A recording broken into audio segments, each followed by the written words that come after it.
नमस्कार, MD news देख रहे हैं आप। मैं हूं आपके साथ प्रियव्रत दीक्षित। तो उत्तर प्रदेश सहित 5 राज्यों में चुनाव परिणाम आने के बाद से एक बार फिर से महंगाई की दर बढ़ने लगी है। पेट्रोल डीजल की बढ़ती कीमतों के साथ ही देश भर के कमर्शियल एलपीजी गैस सिलेंडर 250 रुपए महंगा हो गया है। वहीं नेशनल हाईवे पर टोल टैक्स को भी बढ़ा दिया गया है। गैस, पेट्रोल और डीजल के दाम को लेकर देश के लोगों को जैसा अंदेशा था, बिल्कुल वैसा ही अभी हो रहा है। लोगों का यह अनुमान था कि 5 राज्यों में होने वाले विधानसभा चुनाव के बाद गैस, डीजल, पेट्रोल के दामों में भारी वृद्धि सरकार करेगी। रिजल्ट आने के बाद अब पेट्रोल, डीजल के दाम प्रतिदिन बढ़ने लगे हैं। महंगाई का तड़का लोगों को लगने लगा है। लोगों का साफ तौर पर कहना है कि केंद्र की भारतीय जनता पार्टी की सरकार को अब ऐसा लगने लगा है कि चुनाव में महंगाई, बेरोजगारी कोई मुद्दा ही नहीं होता और ना ही हुआ है। इसलिए सरकार बिना सोचे समझे पेट्रोल, डीजल के दामों में बढ़ोतरी कर रही है। इससे महंगाई आसमान छू रही है और लोगों के घरों का बजट बिगड़ने लगा है। केंद्र की भारतीय जनता पार्टी की सरकार के द्वारा लगातार पेट्रोल, डीजल के दामों में वृद्धि की जाने के असर लोगों के ऊपर पड़ रहा है और लोगों ने इस पर नाराजगी भी जाहिर की है। लोगों ने कहा कि केंद्र सरकार अब 5 राज्यों में जब तक चुनाव थे तब तक पेट्रोल, डीजल के दामों को नहीं बढ़ने दिया और जैसे ही चुनाव परिणाम आए उसके बाद से लगातार पेट्रोल, डीजल के दामों में बढ़ोतरी हो रही है। इससे जहां आम लोगों की जेब ढीली हो रही है, वहीं डीजल की कीमत में वृद्धि से महंगाई का तड़का भी लग रहा है।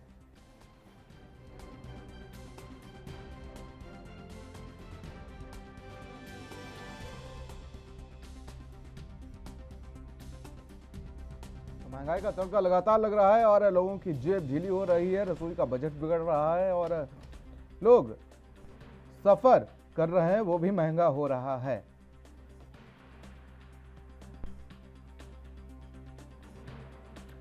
तो लगातार लोगों को जिस तरीके से अंदेशा था, लोग पहले ही ये कयास लगा रहे थे कि चुनाव है तब तक महंगाई काबू में है, लेकिन उसके बाद अब जैसे ही चुनाव खत्म होंगे वैसे ही महंगाई के ब्रेक फेल हो जाएंगे और ठीक वैसा ही हो रहा है। लेकिन अब सवाल यह भी है कि आखिर जो तेल है वो जनता का तेल कब तक निकालेगा।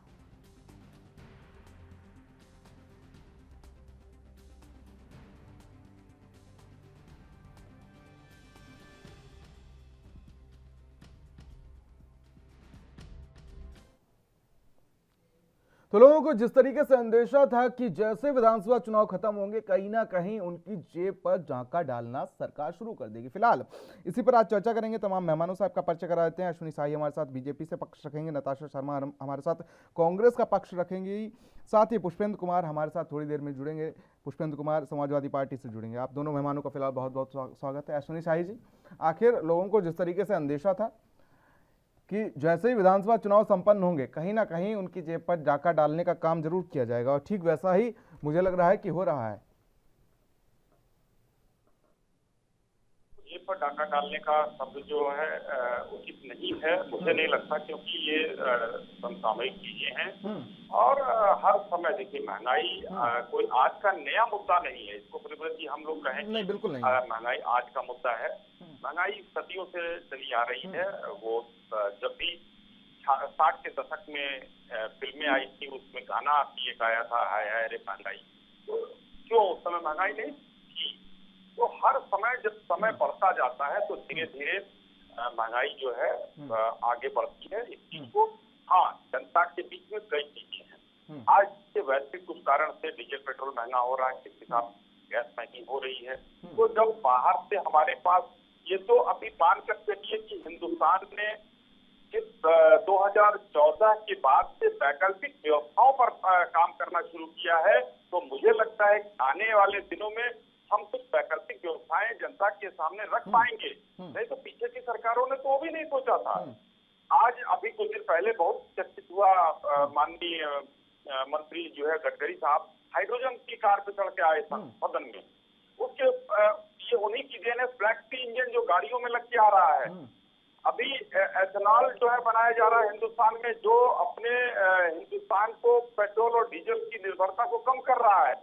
वो पेट्रोल पंप पे लग भी गए हैं। एथेनॉल मिश्रित जो भी पेट्रोल डीजल पेट्रोल मिल रहा है हमको, वो हमको सस्ता मिल रहा है। चलिए चलिए तो अश्विनी शाही जी आज लौटेंगे आपके एक पास, लेकिन नताशा शर्मा लौटेंगे। नताशा शर्मा हमारे साथ कांग्रेस से मौजूद हैं। नताशा जी, मैं आपसे समझना चाहूँगा कि जिस तरीके से कांग्रेस लगातार हमलावर है बीजेपी सरकार पर महंगाई को लेकर, पिछले अगर 4-5 दिनों का ब्यौरा उठा के देख लिया जाए तो लगातार कहीं ना कहीं प्रदर्शन करती कांग्रेस नजर आ रही है। लेकिन एक चीज समझना चाहूंगा कि मोदी की महंगाई और मनमोहन की महंगाई में फर्क क्या है, आप समझा दीजिए।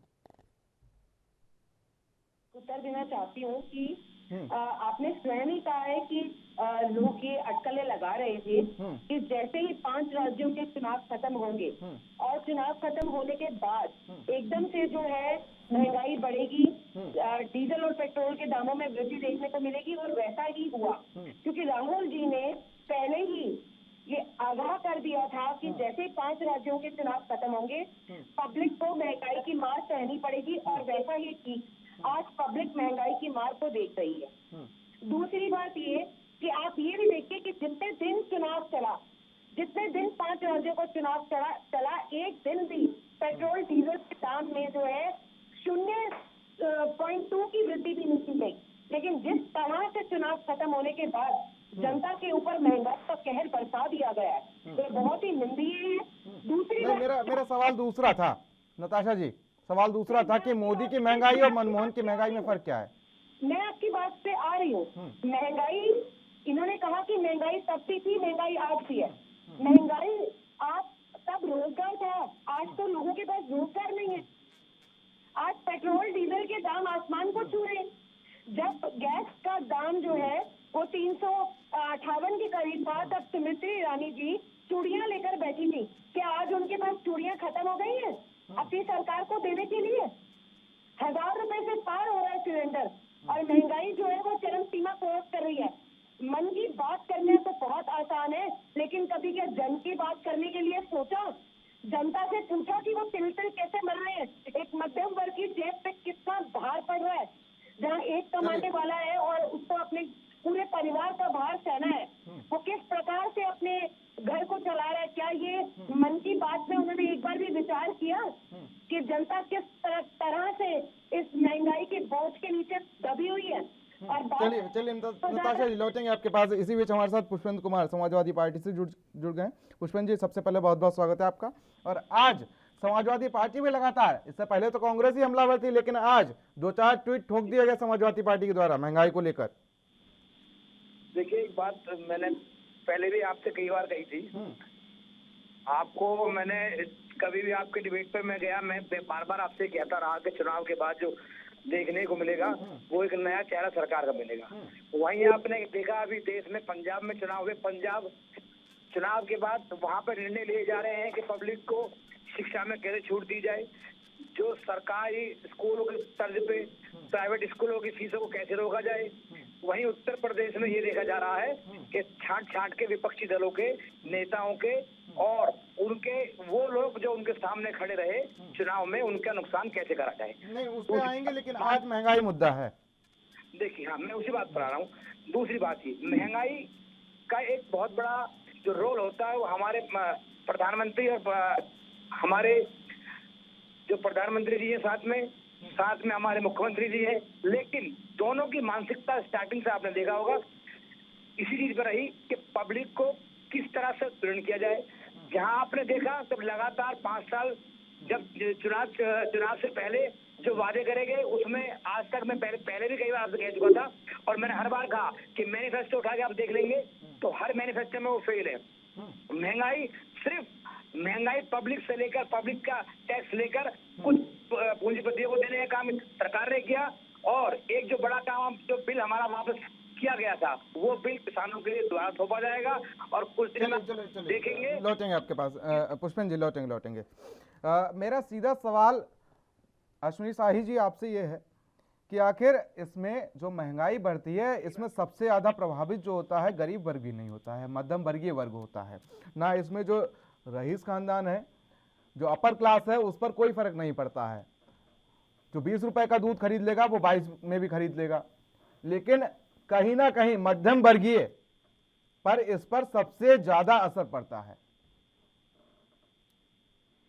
जी प्रिव्रत जी, एकदम सबसे कहा आपने।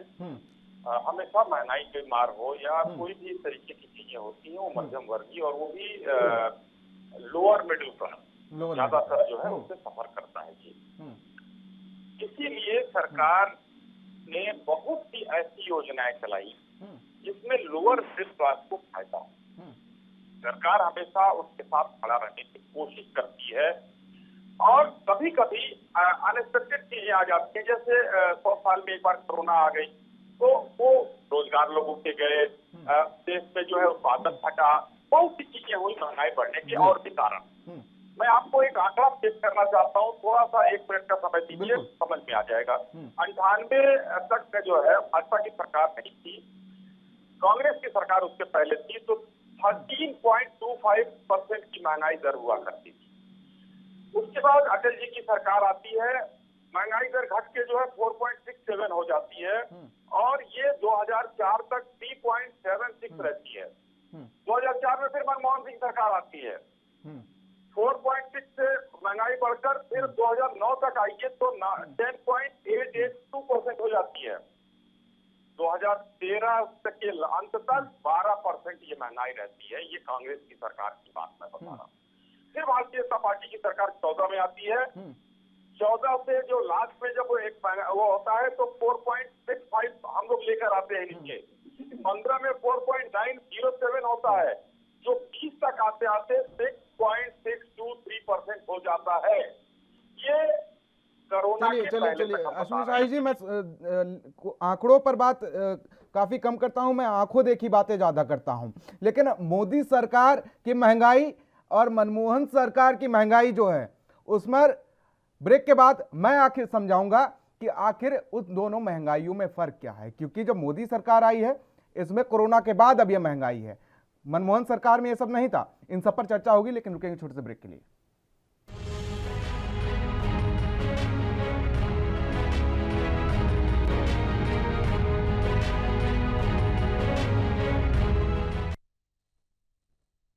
तो ब्रेक के बाद आप सभी का स्वागत है। तीनों मेहमान हमारे साथ बने हुए हैं, अश्विनी शाही बीजेपी से, नताशा शर्मा कांग्रेस से और साथ ही पुष्पेंद्र हमारे साथ समाजवादी पार्टी से मौजूद हैं। तो जिस तरीके से अगर मनमोहन सरकार में जो महंगाई थी और मोदी सरकार में महंगाई, दोनों सरकार में है, इससे नहीं मैं पीछे हटता कि मोदी सरकार ने सब कुछ अच्छा ही कर दिया है, क्योंकि तेल मनमोहन सरकार में भी 90 रुपए लीटर था, अब 100 में हो गया है, ठीक है। लेकिन इन सबके बीच में आ गया था कोरोना।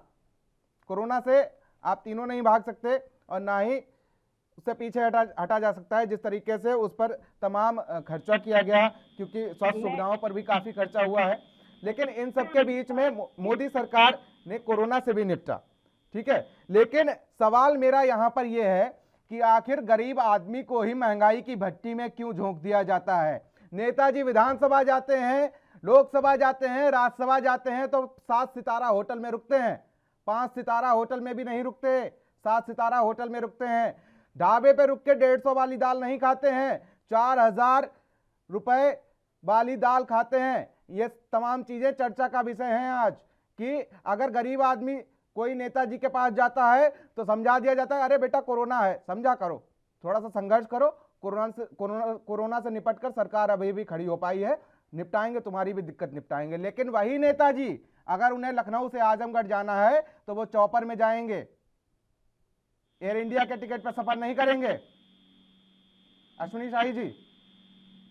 जी मैंने सुना। अभी आपने देखा होगा कि जो महंगाई है, देखिए चॉपर में जाएंगे वो तो नेताजी जाते हैं, चॉपर में कौन नेता जा रहा है, सरकारी अगर मंत्री है तो उसके समय की कीमत होती है, वो संविधानिक चीज है, उस पर वो महंगाई के साथ उसको नहीं हम जोड़ कर देख सकते। ठीक है, क्योंकि अगर एक मुख्यमंत्री जो है जब तक मोटरसाइकिल और कार से जाएगा आजमगढ़, जो आप जहाँ आपने कहा, तब तक वो 2 बार लौट आएगा, क्योंकि उनके दिन में बहुत काम होते हैं। महंगाई की जहाँ तक बात है, मैं 3 उदाहरण देता हूँ आपको, कांग्रेस की, मनमोहन सिंह की महंगाई और मोदी की महंगाई। देखिए महंगाई मैंने कहा सभी दौर में थी और आज भी मैं स्पष्ट रूप से मानता हूँ। देखिए ये बाकी लोगों की तरह मैं नहीं कहूंगा कि अभी कांग्रेस की प्रवक्ता और समाजवादी पार्टी के प्रवक्ता कह रहे थे ये हो गया वो हो गया, भाजपा की सरकार आ गई। मैं ये कहता हूँ 3 चीजें आप देखिए, याद कीजिए, दाल 200 रुपए से ऊपर हम लोगों ने खरीदा था मनमोहन सिंह सरकार में, गैस 1241 रुपए का खरीदा था मनमोहन सिंह सरकार में, और चीनी 40 रुपए से ऊपर खरीदा था मनमोहन सिंह सरकार में। मैं कुछ नहीं कहूंगा, आज तुलनात्मक अध्ययन कर लीजिए, महंगाई है, मैं कहता हूँ कुछ बड़ी है, लेकिन फिर भी सरकार उस पर नियंत्रण करने की कोशिश कर रही है। जो वैश्विक चीजें चल रही हैं, इसका असर बहुत पड़ रहा है, चाहे वो गैस पर हो या डीजल पर हो। चलिए जवाब ले लेते हैं, नताशा शर्मा जी, आप काफी समय से कुछ कहना भी चाह रही थी और जवाब दीजिए। भाजपा की सारी नीति आज तक जो है वो जन विरोध चाहिए, भले वो नोटबंदी हो एक बहुत बड़ा गलत फैसला, भले वो जीएसटी हो एक बहुत बड़ा गलत फैसला इन्होंने किया, और ऐसी जन विरोधी नीतियों के साथ भाजपा देश को बर्बाद करने का जो काम कर रहा है। मध्यम वर्ग के जो लोग हैं उनके ऊपर कितना भार है इस समय, जो काम नहीं है। किसान बिल ला करके उन्होंने देश का इतना नुकसान किया, और जो युवा जिनको पकौड़ा तलने की जो उनको जो हिदायत दी जाती है कि आपके पास नौकरी नहीं है तो पकौड़ा तल लीजिए, तो मैं आपको बताना चाहती हूँ कि पकौड़ा भी वो तब तलेंगे जब वो पैसे का तेल खरीदने के लायक होंगे, और गैस में चूल्हे से पकाया जाएगा, और चूल्हा खरीदने के लिए भी अगर उनके पास पैसा होगा तब वो पकौड़ा तल पाएंगे। जो देश का जो युवा जो आज की डेट में जो किसी काम का लिए जो बेरोजगार है, वो पकौड़ा भी तब तल पाएगा जब उनके पास 1000 रुपए का सिलेंडर, और कमर्शियल गैस का दाम आज 250 रुपए सीधा बढ़ा है। शर्म नहीं आती है इस तरीके की बात करते हुए? कांग्रेसियों को शर्म आनी चाहिए। तो 1200-1300 रुपए का गैस बेचते और आज दूसरे को आईना दिखाने चले हैं। कांग्रेस के लोगों को शर्म से दूर करना चाहिए। उत्तर प्रदेश की जनता ने 6% से 2% का गिरा दिया। कहने के बाद जनता की आवाज उठाती रही है और उठाती रहेगी।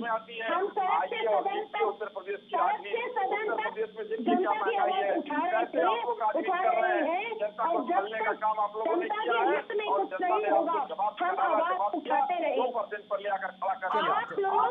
नहीं, बिल्कुल आवाज तो लगातार उठाते रहे, चाहे वो नताशा शर्मा की पार्टी हो, चाहे अश्विनी साई जी की पार्टी हो, क्योंकि हमने तब भी देखा था कि जब कांग्रेस सरकार थी तो स्मृति ईरानी जी बैठ जाती थी, और अब नताशा शर्मा जी की पार्टी बैठ जाती है सिलेंडर लेके, वही रोना धोना करती है। लेकिन जनता के मुद्दों को हल करने के बारे में कोई नहीं सोचता है। महंगाई की भट्टी में अगर झुकेगा तो वो गरीब तबके का इंसान झुकेगा। नेताजी ने नहीं सोचा होगा कि पेट्रोल महंगा हो गया है, जनता को दिखाने के लिए आज 4 गाड़ी नहीं, आज अकेली गाड़ी जाएंगे। पुष्पन जी सही कह रहे हैं ना मैं? चलिए नताशा जी लौटेंगे आपके पास। कहाँ है स्मृति ईरानी जी जो मनमोहन सरकार को तो चोरियां दे रही थी?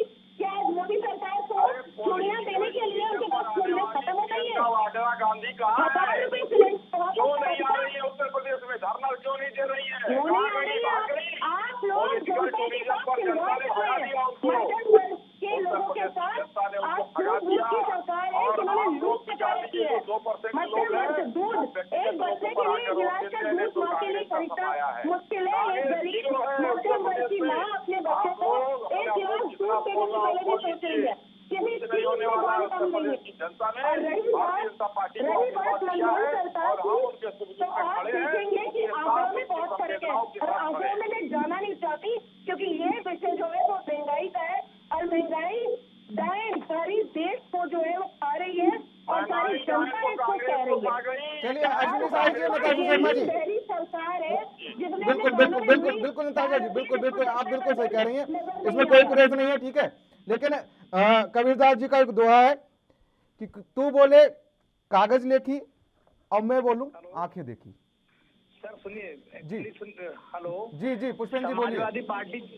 समाजवादी पार्टी रोड सदन पर पब्लिक के साथ है। जो महंगाई की मार हो, चाहे किसी प्रकार से सरकार जो अत्याचार करेगी, हमने पहले भी कहा राजचंद्र जी का जो निर्णय था ये इसीलिए था कि उन्होंने एमपी की सदस्यता को छोड़ के विधानसभा में अपना बैठना मंजूर नहीं। जनता ने, उत्तर प्रदेश की जनता ने, करहल की जनता ने उन पर भरोसा जताया, तो कहीं ना कहीं उनका भी ये फर्ज बनता है कि वो जनता के हक की बात करें। उसी ठीक है, अगर मुख्यमंत्री के तौर पर जनता ने उन्हें नहीं चुना है तो कम से कम विपक्ष में एक वो अहम भूमिका निभाएं। ये अखिलेश यादव का फर्ज भी बनता है कहीं ना कहीं। लेकिन हाँ, इस डिबेट में फिलहाल महंगाई पर चर्चा करेंगे, समय का अभाव है। लेकिन कबीरदास जी कहते हैं कि तू बोले कागज देखी लेकिन मैं बोलूँ आंखन देखी। ठीक है, कबीरदास जी कहते हैं। तो पुष्पेन जी लौटेंगे आपके पास, पुष्पेन जी लौटेंगे बहस करें कि जनता को हम लौटेंगे, पुष्पेन जी लौटेंगे। आप अपनी तरफ से करें और हम अपनी तरफ से करें। हमने पहले भी कहा गलत हम होने नहीं देंगे, सही के लिए हम तुम्हारे साथ हैं, लेकिन जो चीजें आप उनका उत्पीड़न करेंगे उसके साथ हम साथ नहीं। बिल्कुल पुष्पेन जी, बिल्कुल। देखिए कबीरदास जी का एक दोहा है कि तू बोले आंखन देखी और मैं बोलूं, तू बोले कागज लेखी और मैं बोलूं आंखन देखी। तो कागज पर लिखी पढ़ी चीजें जो होती हैं वो तो कहीं ना कहीं जो आप लोग बता रहे हैं, लेकिन इन आंखों ने जो देखा है वो मैं बता रहा हूं। अब जब एक गरीब बाप लौट के आता है पूरे दिन की मेहनत के बाद तो 300 से 400 रुपए उसकी दिहाड़ी होती है। देखिए हमने कल भी महिला कांग्रेस राष्ट्रीय अध्यक्ष नेता विशुरा जी के नेतृत्व में सड़क से सदन तक महंगाई रूपी डायन के लिए लड़ाई लड़ी है। जनता के लिए हम लड़ाई लड़ते रहेंगे। लेकिन भाजपा एक चीज बताए, ऐसा क्या होता है कि चुनाव के दौरान जो है वो तेल की कीमतें कम हो जाती हैं, उन पर विराम लग जाता है, वो बढ़ती नहीं है, और एकदम से चुनाव खत्म होते वो महंगाई जो है उसका खेल शुरू हो जाता है। महंगाई हो जाती है हर तरफ। सरकार को कोई वो तरीका हमें भी तो बताएगी जिसके अंतर्गत वो चुनाव के दौरान जो है तेल की कीमतों को जो है वो एकदम रोक और उसके बाद जो है वो बिल्कुल नताशा जी, बिल्कुल अश्विनी शाही जी, महंगाई जो है वो एक अहम विषय है इस समय चर्चा का। और लेकिन जिस तरीके से तमाम सरकारें आती हैं, दावा करती हैं कि हम महंगाई कम करेंगे, जनता के हित की बात करेंगे, लेकिन जनता को खौलते तेल में एक तरीके से छोड़ दिया जाता है कि बेटा तुम संघर्ष करो और नेताजी तुम्हारे साथ हैं। बल्कि वही नेताजी हैं वो दिल्ली जाएंगे तो 4 गाड़ियों का काफिला उनके आगे है और 4 गाड़ियों का काफिला उनके पीछे है। नेताजी नहीं अकेले जाएंगे। ठीक है, तो फिलहाल आप तीनों मेहमानों का हमारे साथ बने रहने के लिए बहुत बहुत शुक्रिया। जब एक गरीब बाप लौट के आता है तो 300-400 रुपए उसकी दिहाड़ी होती है, और 300-400 रुपए की दिहाड़ी में जब बेटे या उसके बच्चे उसके पास जाते हैं कि पिताजी आज हमारे पास क्या लाए, तो बताइए वो पिता अपने बच्चों को ऑयल बॉन्ड थमा दे, या जो तमाम आंकड़े पेश कर रहे थे, अभी तमाम हमारे साथ नेता जुड़े थे, वो तमाम आंकड़े उनको थमा दे, या बच्चे के टिफिन में वो आंकड़े पैक करके स्कूल भेजते। तो जो तमाम मुद्दे हैं उन पर जनता से बात करना नहीं चाहती सरकार, और तमाम आंकड़े पेश करने पर लगातार वो कहीं ना कहीं बेरोजगारी, भ्रष्टाचार के मुद्दों से भटकाती रहती है। तो फिलहाल आज की इस खास चर्चा में मेरे साथ इतना ही। देश और दुनिया की अहम खबरों के लिए बने रहिए एनबी न्यूज के साथ। नमस्कार।